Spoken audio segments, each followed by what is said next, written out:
کی حفاظت خود کرنی ہے۔ میری بہنوں، اگر کوئی دیانتداری کے ساتھ کسی سے عشق کرے، سچا عشق کرے، اسلام ایسے عشق کی اجازت نہیں دیتا، اس کو ناجائز قرار دیتا ہے۔ تو جو عشق سازش کے طور پہ کیا جا رہا ہے تاکہ تمہاری کوک کو برباد کیا جائے، تمہاری آبرو سے کھیلا جائے، تمہاری خوشیاں ہمیشہ کے لیے چھین لی جائے، تمہیں سسکتا بلکتا چھوڑ دیا جائے، کیا ملے گا؟ دنیا میں غم، بربادی، تباہی، اور آخرت میں اللہ کا نہ ختم ہونے والا عذاب۔ اس لیے یاد رکھنا، اور اچھی طرح یاد رکھنا، اپنے مذہب کو کبھی نہ چھوڑنا، کسی ظالم کا ہاتھ کبھی نہ تھامنا۔ میری بہنوں، اگر کلمہ پڑھنے والا بھی عشق کرے تو اسلام اس کی اجازت نہیں دیتا۔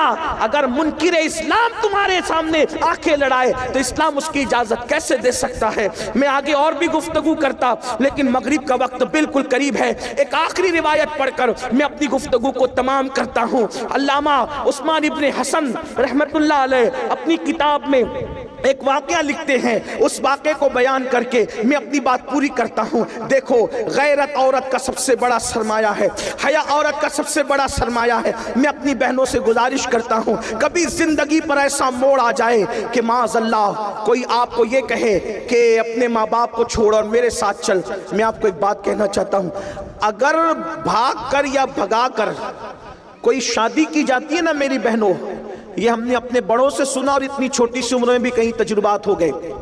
کیا جو لڑکی بھاگ کر شادی کرتی ہے آخری دم تک سسرال والے اس کو بحیثیت بہو کبھی قبول نہیں کرتے۔ 98% لڑکیوں کا یہ ہے، جب وہ شادی میں جاتی ہے تو ساری انگلیاں اس کی طرف اٹھتی ہے، دیکھ دیکھ یہ وہی ہے جو فلاں کی بیوی ہے نا، فلانی ہے، اس نے بھاگ کے شادی کی۔ کبھی اس کو عزت کے ساتھ ایکسپٹ نہیں کیا جاتا، اس کو جھگڑے میں تانے ملتے ہیں۔ دو لمحے کی خوشی کے لیے ہمیشہ کی ذلت کیوں مول لیں؟ اللہ نے درخت کے پتوں کو بھی بغیر جوڑ کے پیدا نہیں کیا ہے۔ میری بہنوں، مسلمان ہو تو سن لو، اللہ نے درختوں کے پتوں کو بھی بغیر جوڑے کے پیدا نہیں کیا، اللہ نے ستاروں کو بھی بغیر جوڑے کے پیدا نہیں کیا، سر کے بال بھی بغیر جوڑے کے نہیں ہیں، داڑھی کے بال بھی بغیر جوڑے کے نہیں ہیں، جسم کے بال بھی بغیر جوڑے کے نہیں ہیں، چونٹیاں اور کیڑے مکوڑے بھی بغیر جوڑے کے نہیں ہیں۔ جس اللہ نے جانوروں کو بغیر جوڑے کے پیدا نہیں کیا، جس اللہ نے پھول پتیوں کو بغیر جوڑے کے پیدا نہیں کیا، اس اللہ نے کیا تمہیں بغیر جوڑے کے پیدا کیا؟ انتظار کرو اللہ کے فیصلے کا، وقت آنے کا انتظار کرو، شرافت کے ساتھ زندگی گزارو۔ اور ایک بات آپ سے کہوں، یاد رکھنا، اور اچھی طرح یاد رکھنا، اچھا رشتہ بھی اللہ سے ڈرنے کی بنیاد پہ آتا ہے۔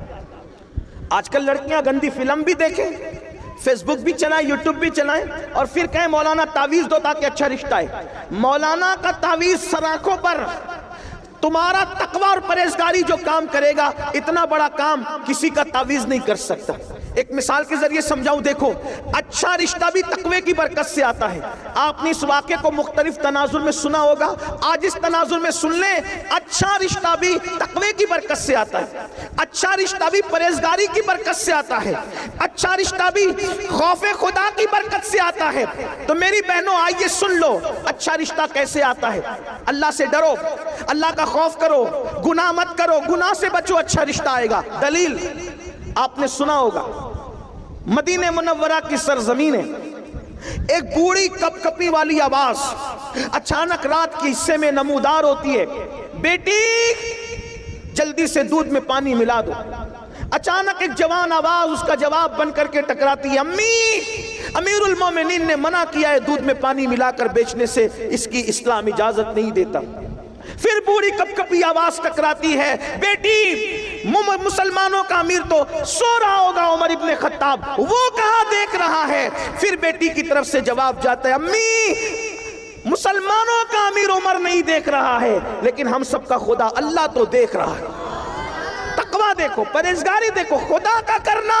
اس وقت امیر المومنین مدینے کی گلیوں میں رعایا کے حال اور مزاج پرسی کے لیے گھوم رہے تھے۔ جب یہ کان میں آواز ٹکرائی، سوچا کوئی اتنی بھی پرہیزگار لڑکی ہے مدینہ منورہ میں؟ اس لیے کہ صحابہ کا دور اختتام کی طرف جا رہا تھا اور تابعین کا دور شروع ہو رہا تھا۔ اللہ کے رسول علیہ السلام پردہ فرما چکے تھے، امیر المومنین نہیں دیکھ رہے، اللہ تو دیکھ رہا ہے. یہ تصور تھا اس نوجوان لڑکی کا. آج کیا حال ہے؟ امیر المومنین نے گھر پہ نشان لگایا، معلومات لی تو پتا چلا وہ لڑکی کنواری ہے، اور اس کے بعد اپنے بیٹوں سے کہا کہ میں بوڑھا ہو گیا ہوں، تم میں کون ہے اس سے نکاح کرے گا. دیکھو اس کا رشتہ اس کی ماں نے نہیں بھیجا، اس لڑکی کو ڈھونڈنا نہیں پڑا، اللہ دیکھ رہا. اس تصور نے اس کو بہو کس کی بنایا. توجہ کریں، کتنے بڑے گھر کی بہو بن گئی. اللہ اکبر. سینکڑوں مربع میل پر حکومت کرنے والے امیر المومنین فاروق اعظم کی بہو بننے کا شرف اس کو حاصل ہوا. بیٹوں سے کہا کون تم میں سے نکاح کرے گا. ایک بیٹے نے ذمہ داری لیا. پتہ ہے صرف وہ بہو نہیں بنی امیر المومنین کی، بلکہ اس خاتون کو قیامت تک یاد رکھا جائے گا. فاروق اعظم کی بہو بنی، اس سے بیٹی پیدا ہوئی، اور اس بیٹی سے جو بیٹا پیدا ہوا وہ پہلی صدی کا مجدد عمر ابن عبدالعزیز رضی اللہ تعالیٰ عنہ کی ساتھ. دیکھو یہ ہے تقوی کی برکت. اگر اچھا رشتہ چاہتی ہو، تعویذ سے بڑھ کر ہے، جب زندگی گزارو تو اس تصور کے ساتھ اللہ دیکھ رہا ہے، اللہ دیکھ رہا ہے، اللہ دیکھ رہا ہے. انشاءاللہ اس تصور سے زندگی گزارو گی، دنیا بھی کامیاب ہوگی، آخرت بھی کامیاب ہوگی. چونکہ مغرب کا وقت شروع ہونے میں صرف 10 منٹ کا وقت باقی ہے، اور ہم لوگوں کو قبلہ امیر سنی دعوت اسلامی سے نصیحتیں بھی سننی ہے، اور ساتھ ہی ساتھ قبلہ حضور امیر سنی دعوت اسلامی سلسلے عالیہ قادریہ برکاتیہ کے شیخ طریقت بھی ہیں. انشاءاللہ جو لوگ آپ میں سے مرید ہونا چاہتے ہیں، حضرت ان کو مرید بھی فرمائیں گے، داخل سلسلہ بھی فرمائیں گے.